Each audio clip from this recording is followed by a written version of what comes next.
Each of us is a battleground where light and darkness meet. But these two forces, so opposed, come from the same womb. They are siblings who either thrive together or perish in mutual destruction. The quality and depth of our lives hang on our ability to bring peace to the battleground and unite what has been torn apart: ourselves. By shadow, Carl Jung termed everything we don't want to admit is within us. It contains our nasty, ugly, immature traits that we hide from others and from ourselves. But the shadow also holds our forgotten talents, buried dreams, and imprisoned energy. Recognizing our shadow and how we repress it is key to inner growth, and by integrating the shadow into our personality, we tap into unsuspected reserves of peace, vitality, and understanding. After reading about 50 authors on shadow work, I put together this short video guide. The information here should be useful whether you're just starting your shadow journey or have been on the road for a while. Jung writes, integrating the shadow consists solely in an attitude. First of all, one has to accept and to take seriously into account the existence of the shadow. Secondly, it is necessary to be informed about its qualities and intentions. Thirdly, long and difficult negotiations will be unavoidable. Here, we will follow Jung's three-step model. In part 1, we will look at what the shadow is and how it forms. In part 2, we will explore the ego-shadow relationship and its main pitfalls. Part 3 outlines the stages of shadow integration. And in closing, we'll look at how shadow work can transform our lives. So, without further ado, let us descend.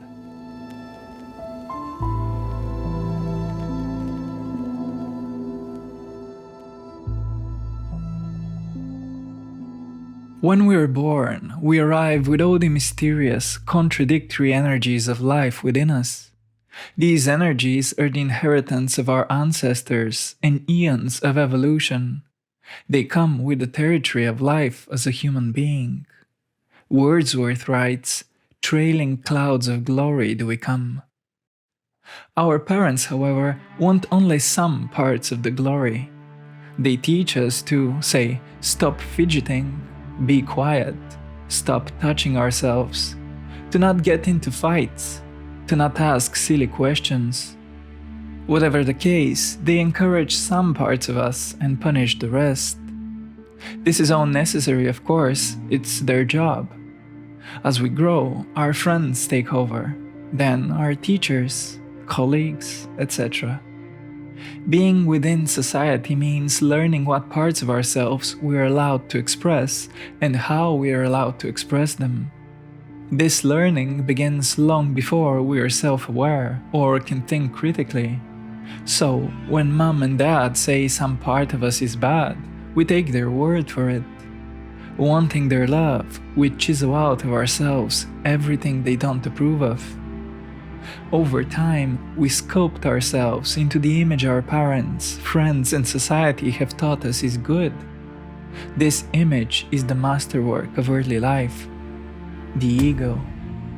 Each of us makes one if all goes well, and we are so enamored with it, we take it to be ourselves.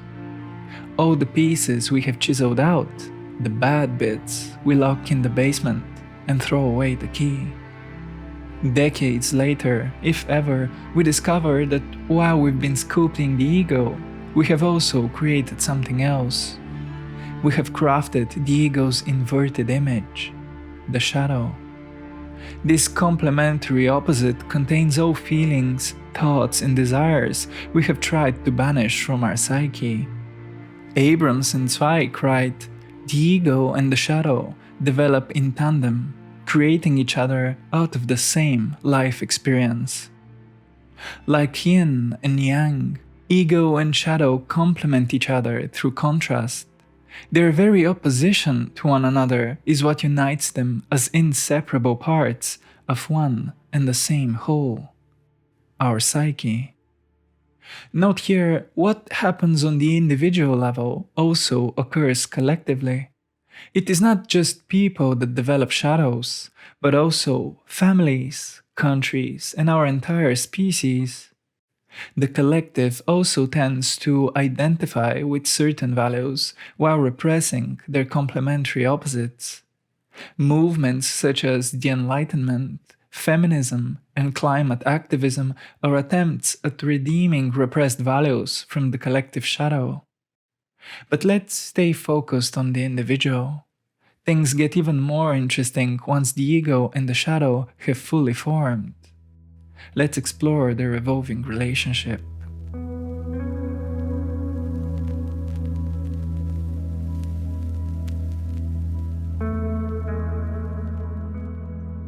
The ego becomes the focal point of everyday consciousness, the main character of our psychic drama. It takes on the role of our true self and is terribly convincing at it too. Let me demonstrate with a question. Why are you watching this video right now? What do you hope to gain from it? Whatever your answer, observe it. This is the ego speaking. So, what about the shadow? Think about your hidden jealousies, sexual fantasies, your desire to dominate, to have the last laugh. Now, I'm sure you're a wonderful person, but I'm also sure you have plenty of those. We all do. Just the thought of these lowly sentiments can make us uncomfortable. This is a taste of the energy trapped inside them. An energy only ever wants one thing: release. Most of what we learn to repress are primitive impulses. Sexuality and violence top the list here. But we also learn to repress healthy traits. In some families, it is creativity that gets punished, or curiosity, or anger, or even affection. A friend once told me she couldn't remember a single time when her mother embraced her. Think about that for a minute. Whatever the case, as we repress the unwanted parts of ourselves, we also trap the energy within them. This energy accumulates and is always ready to burst out into the open. Let's look at how this affects our lives. In vino veritas, say the ancients. In wine lies the truth. When we're drunk, be it on wine, anger, lust, or intense emotion, the ego loses its grip. We then end up saying and doing things we never would otherwise.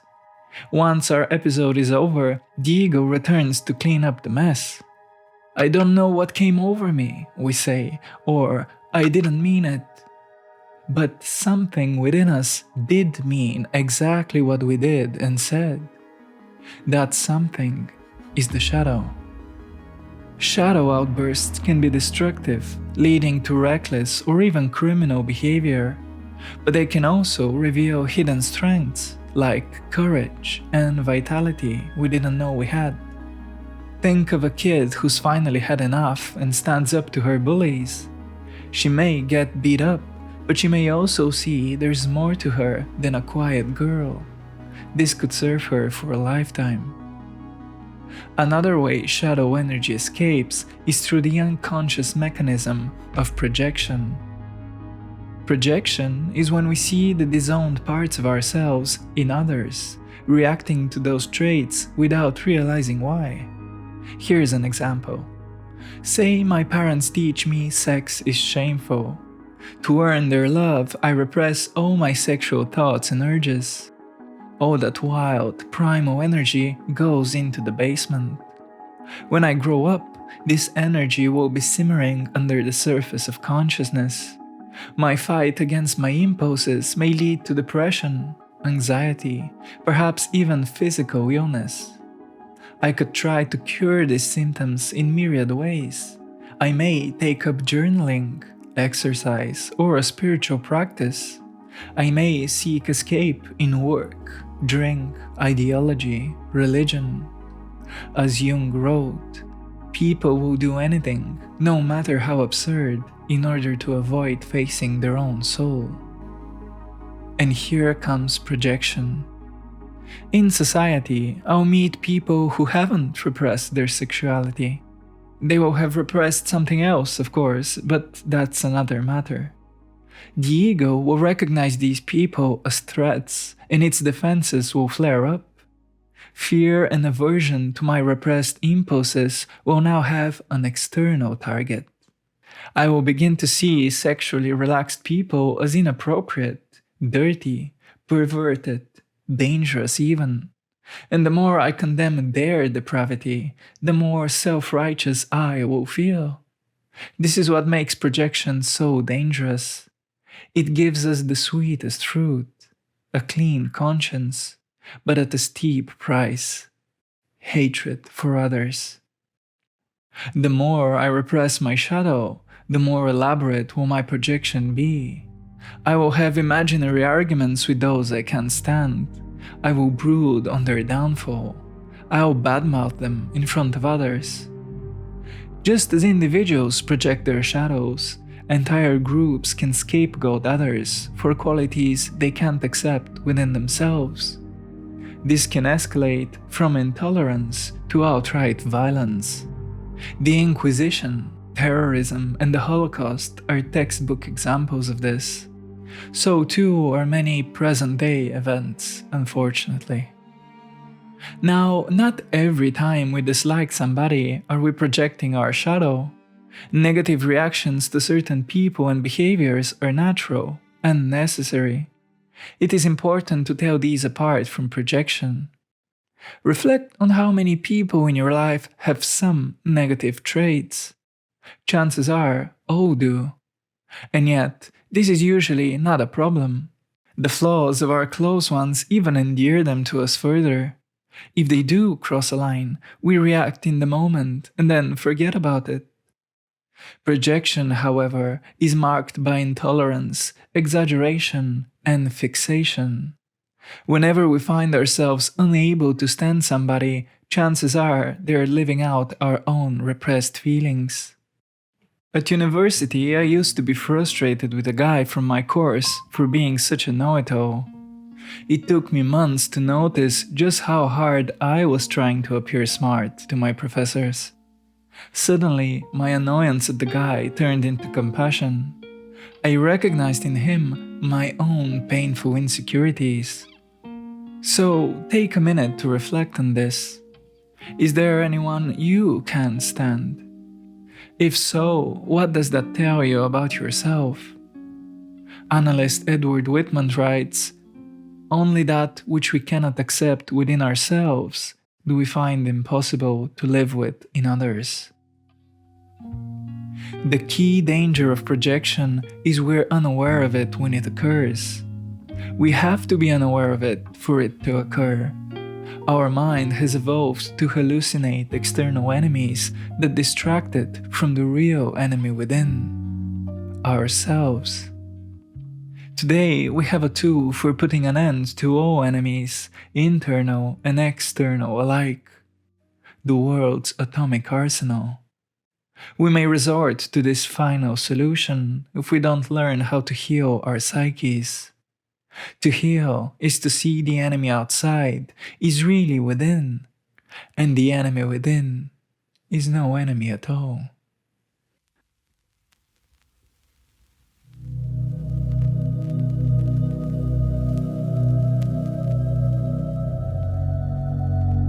How then does healing the split in the psyche look like? Let us begin with a reminder by the great psychologist James Hillman. I use the term cure of the shadow to emphasize the importance of love. If we approach ourselves to cure ourselves, putting me in the center, it too often degenerates into the aim of curing the ego, getting stronger, better, growing in accord with the ego's goals, which are often mechanical copies of society's goals. But if we approach ourselves to cure the shadow, we come up against the need for a new way of being altogether. Let's see what this new way of being consists of.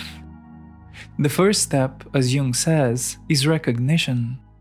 This may sound like a simple matter, but in fact, it requires the utmost courage, vulnerability, and goodwill.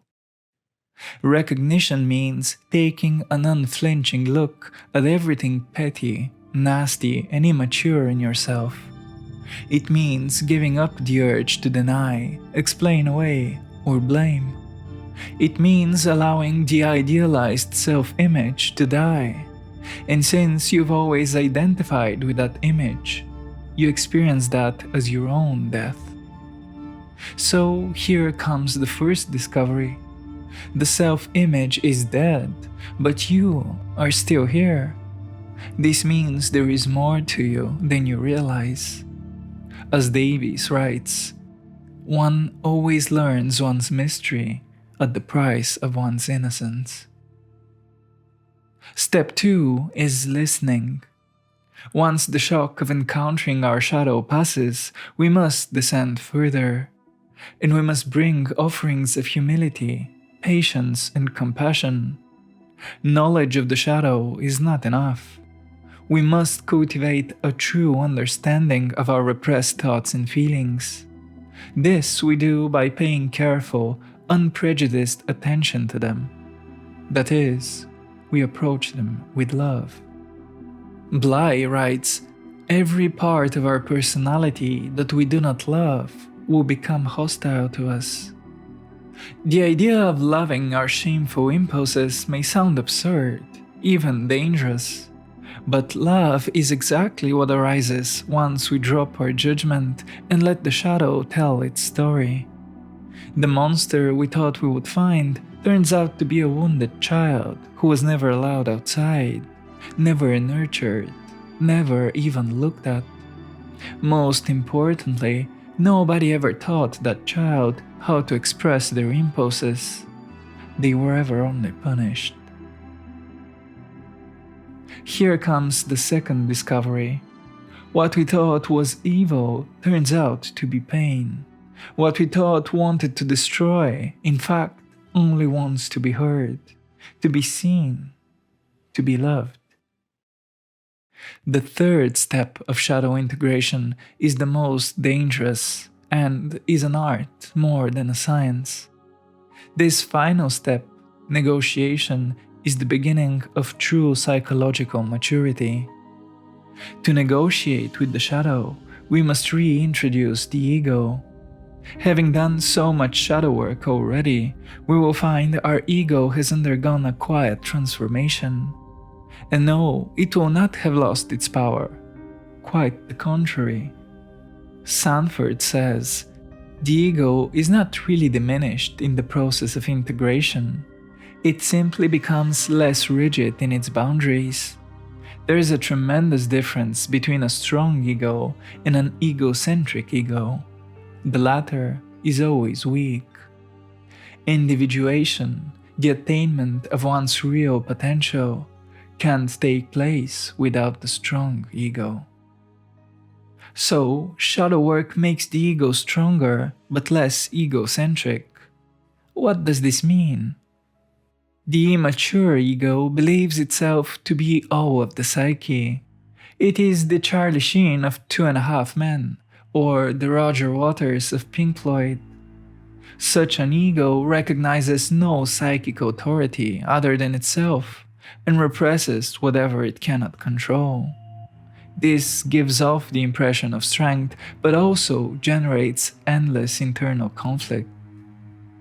The mature ego, on the other hand, has recognized the other inhabitants of the psyche. This enables it to work with the rest of the psyche rather than against it.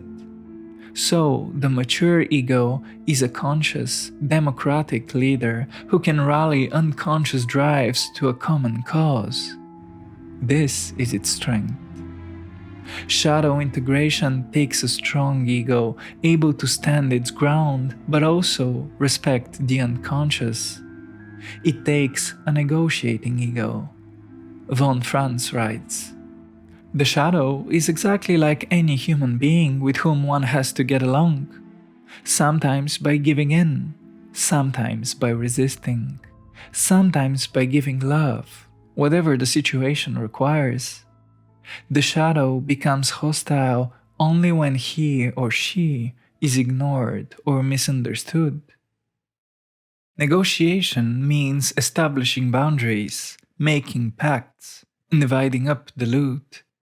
This is what ego and shadow must learn to do in the last phase of integration. Whitman writes, "The shadow has to have its place of legitimate expression somehow, sometime, somewhere. By confronting it, we have a choice of when, how, and where we may allow expression to its tendencies in a constructive context." So, instead of having an affair, we spice up our relationship. Instead of getting into drunk fights, we become more assertive at work and home. Things, however, are rarely this simple. In this advanced stage of shadow work, giving our dark impulses too much credit is just as easy as it once was to repress them. But the thoughtless surrender of the ego must not be mistaken with integration. Lilian Freiron warns, "A message from the unconscious is not automatically the voice of God. It is always necessary to question whether the author of the message is God or the devil." Integration, then, must be a balancing act between ego and shadow, where both get heard and both make compromises. There are no fixed rules for this, and one always learns the way by trial and error. Shadow integration is a rough journey, and part of it is accepting you will get hurt, and you will hurt others on the way too. Whitman writes, "When it is not possible to restrain the shadow's negative side, we may cushion its effect by a conscious effort to add a mitigating element, or at least an apology. Where we cannot or must not refrain from hurting, we may at least try to do it kindly, and be ready to bear the consequences." Integrating the shadow is a volatile process. Success is never guaranteed, and collateral damage is inevitable. It is difficult to reconcile this work with spiritual ideas such as non-violence, non-attachment, and compassion. But sometimes these very ideals become the obstacles to our embracing life and ourselves as we are. Sometimes the ideal of love becomes the obstacle to love. There is one final key to integration. This will sound either absurd or obvious to you, depending on your shadow work experience. And the key is, you, the ego watching this video, must and will fail at integration. The Buddha failed as an ascetic. Jesus died on the cross. What do these stories tell us? Only the death of the ego ideal in earnest service to the psyche can yield transformation. And this transformation will not be achieved by the ego. It will arise from the psyche's hidden reserves of wisdom as a response to the ego's sacrifice. Freiron writes, "If a person is successful in detaching himself from identification with specific opposites, he can often see, to his own astonishment, how nature intervenes to help him. Everything depends upon the individual's attitude.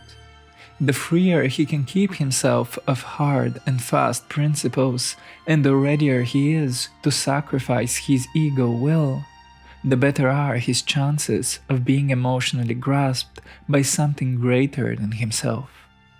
He will then experience an inner liberation, a condition, to use Nietzsche's phrase, beyond good and evil." Shadow work is genuine only when we are walking the path of love. This path alone, the path of surrendering our ideals, expectations, and desires, the path of vulnerability, openness, and acceptance. Only this path yields true transformation.